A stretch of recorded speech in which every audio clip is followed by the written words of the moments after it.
বোলহালের সাবেক প্রধানমন্ত্রী ও বিএনপির চেয়ারপারসন বেগম খালেদা জিয়ার রোগ মুক্তি কামনায় দোয়া মাহফিল অনুষ্ঠিত সোমবার ডিসেম্বরের 1 তারিখ বাদে আসর পৌরসভার 9 নম্বর ওয়ার্ড পূর্ব কালুরঘাট এলাকাবাসীর উদ্যোগে বাইতুন্নুর জামে মসজিদে দোয়া মাহফিল অনুষ্ঠিত হয়,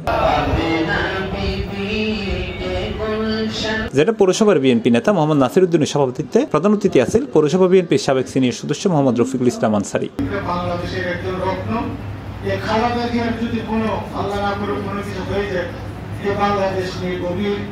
ষড়যন্ত্র যেটা করেছিল সেটা সফল হবে এবং বাংলাদেশের কি হবে এটা মাত্র আল্লাহ ছাড়া কেউ জানে না।